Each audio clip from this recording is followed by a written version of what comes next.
Greetings, salutations. I've got my smile, I've got my orange crush, and I've got this week's comic books. That's right, it's Thursday night now, our new night. Welcome to the new library. That's right, the man cave is out of commission. We were going to go to the beach tonight and film, but we figured now that this place is ready, ta-da, look, real books. We figured this is it. This is our new home for the review, at least my part of it. We figured, why not? Let's do the show here. We're early, so we're going to start the show. Actually, in a second. Just a reminder, we still only have 15 minutes because YouTube's being stupid. Tasty. Marvel. Okay, actually, you know what? Before we even get into the comic books, I got a couple things on my mind. First off, Marvel Comics, what the frig are you people doing? It's bad enough you do these new number ones every year and just go, okay, new series, new this. Now you're doing the, oh, let's kill characters off again. Wolverine's dying again. We haven't seen that before. But wait, the big news this week, not only are you making Steve Rogers old and feeble, you're making Nick Fury old and feeble. You're basically taking Thor and making Thor a woman. No, not someone else who picks up the hammer. No, you're actually making Thor a woman. You're making the new Captain America, Sam Wilson, the Falcon. Let me see. Hold on, there's a trend here. You made Nick Fury black. You're making Captain America black. In the movies, you're going to make the Human Torch black. You've already made Electro black in the movies. Okay, I get it. You're trying to be politically correct. That's fine. But here's an idea, Marvel. Instead of taking characters that are established and just trying to do a gender bend or a racial bend on it, how about you just come up with new characters? I would rather, as a long-time reader, have you guys, you know what, we're going to cancel Captain America for a while. Here's a new character. Enjoy this character for a while.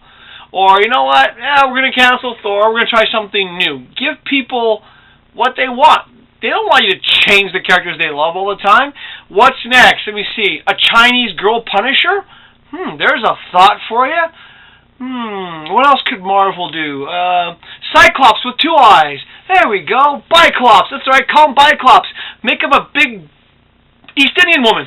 Yeah, that's right. Let me see. What else can we do, Marvel? Let me see. No, come on. Let's go on to the comics. You know, but no, it's not going by the comics. This is something that they're doing. It's just stupid marketing, and they're showing no respect for their longtime fans by doing this. It's like, oh, it's trendy, let's do this.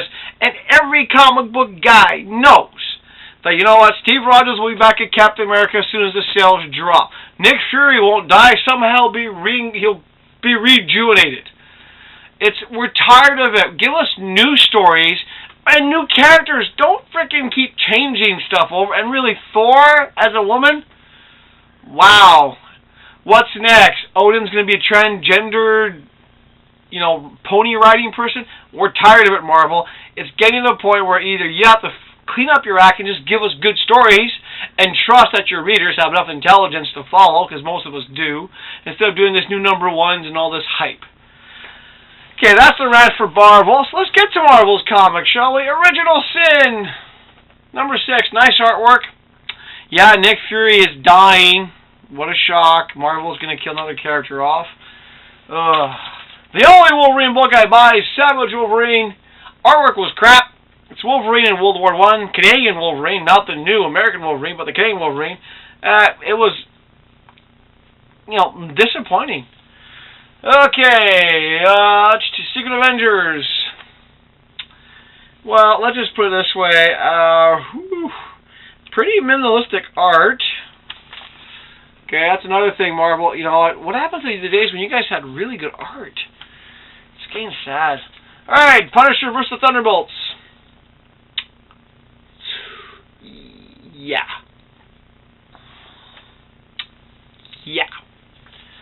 Alright, wait, this is good art, but forget continuity. This is really great art. The Savage Hulk. This is good art. This is Alan Davis art. This is fun art. This is cool. This is good art. Now, the story's kind of silly, but who cares? This is good art. This is what I expect from Marvel. Good art. Characters that aren't being changed left and right. But no, this is a rarity nowadays. Alright, Hulk vs. Iron Man number 2. Best thing about this book is the last page. Alright, on to the cartoony side again, Avengers World. You know, that comment says it all. Marvel's best cover of the week, but I also have a bone about this one, Nova. It's a good cover for Marvel. It's a pretty good, you know, you cut out the extra framing. It's a good cover. My problem with this, the artwork's good. I like the Kid Nova now. My only thing is this, they're trying to make the original Nova, Richard Rider, seem like he's a corrupt cop. Really? Talk about a lame thing. Everyone knows it's going to be revealed that he was actually undercover to bust the bad cops. Predictable. And that's it for Marvel. Shall we get on to DC now and all their wonderful problems? We'll get to that in a minute. Fables. Odd cover. This is one time I will say I did not like a Fables cover. The story's good inside, but this cover, I felt they got cheap. It just didn't feel like a properly painted Fables cover. The artwork inside is consistent, the story is good, but lousy cover. I never thought I'd say that about Fables. Not a bad cover, not a bad read. Batman Eternal. And I still do not know why I buy this title, Harlequin, but I will admit it did have probably the most fun cover of all the DC books this week. It was kind of fun. Kind of predictable. DC, you do have a problem when you go online and you put all these previews of your comic books, you're putting out too many spoilers. You put a major spoiler out for this one this week, which made this, reading this one kind of like a, alright, read it already. Alright, Supergirl, Red Daughter of Krypton, predictable! Yeah, okay. Yeah. Another on the yeah side. Yeah, I don't know, let me down. It just wasn't as good as I'd expect from a Batwoman storyline. It just wasn't. Alright storyline, the New Guardians. Not a bad cover. The actual inside, well, I guess they're trying to get back to the real Teen Titans, but it didn't work. Cover's the best thing. Okay, now that one I'm going to save for last for DC. I will do DC's best cover of the week next. It was Robin Rises Omega. It's probably DC's best cover. The artwork inside, it was okay. Story, let's be honest, we all saw this coming when they killed off Damian and they showed that he's a bunch of clones. Oh no, clones. Okay, the next one is not DC's best cover. It's something I call DC's trying to cover its butt. Infinite Crisis. Okay, spoiler alert, folks here. Look, they talk about the Anti-Monitors and the Crisis is coming again. And only, yeah, oh boy, really? This was disappointing. It's going to be predictable. This is basically DC's way of saying, you know what? We think we screwed up with the New 52. How can we fix it? You know how you can fix it, DC? Forget the New 52. Go back to the old stuff. Hey, take my idea. Take it, please. DC Classic plus 10. Take the characters, make it 10 years later. You can make changes, but make it the same characters we know. And keep the New 52 as a sidebar universe. Disappointing. That's it for the DC. Okay, on to Valiant. Okay, usual predictable Valiants. Unity Harbor. Okay, reads. Artwork still drives me crazy for the next one, but from Dark Horse you got The Witcher. It is getting better. I can see why Kelly recommended that not too long ago, so Shane, you might want to pick that up if you want that horror thing. Okay, one of Mad Montreal goes one. She liked it. Finally picked up Veil number 3. Not bad. It's kind of interesting. Curious, but interesting. Alright, the only Top Cow comic book I picked up, Cyberforce. They were smart. This was good marketing when they came out again. First 5 issues were free, which got me hooked on the series again. Artwork is always nice. I mean, this artwork, you look at it, it's like consistent. It gets your attention. The story itself was kind of so-so, but whatever. It's still not a bad read. Okay, now this series, the artwork is kind of so-so half the time, but I'm enjoying it. Then I picked the best cover, but you know what? I have to. The double cover. God is dead. Yes. I really don't see how they're going to go really too far with this series. It gets to the point where it's kind of like, okay, fine, God's dead, and so forth. But it is a fun read, so I do recommend this one. Alright, okay, not a bad read. Mad Montreal Girl read it before she left. The Wicked, the Divine. Different covers a lot.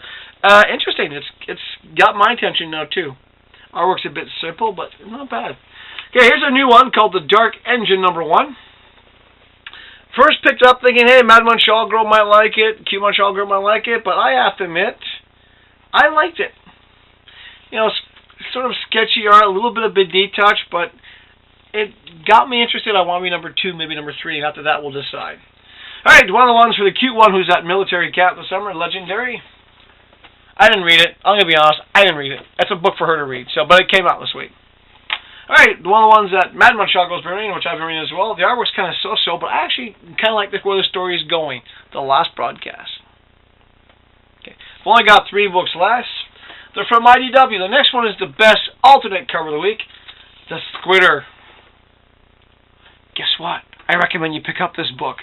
There's things about this book, apart from the artwork being really, it's one of those art books where you pick up, you go, wow, that artwork's pretty good. The story wasn't bad. I do recommend it. There's also a couple of books that came out this week I didn't pick up, a couple art books out. I just don't have the cash for it, sorry. But they were good art books. Go check out your store. You'll know what I mean. There's a beautiful artwork with beautiful painted thing, number 3. There's also another art book that's really nice. Okay, but I'm going to digress and get to the last 2 comic books. From IDW, The Last Fall, number 1.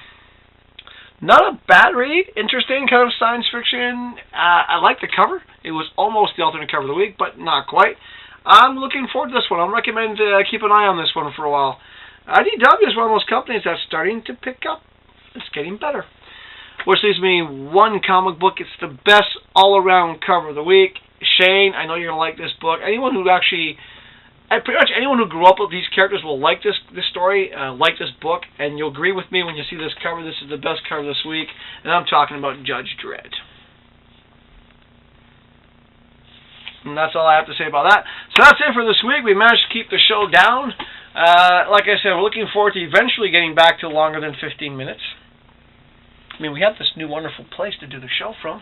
We're also looking forward to the day that YouTube starts realizing that people use third-party content. Especially, you should let people use it, because when we use it in a good way, we get people to watch more YouTube and watch movies. Because, doing a movie review, which we did last night. By the way, saw The Purge Anarchy last night. If you didn't catch our review, go back and watch our review. It's that simple. I think that's pretty much it. I'm going to sit back and enjoy some more Orange Crush, turn the lights off, and just watch the lava lamps. Oh, yeah. Good night, everybody.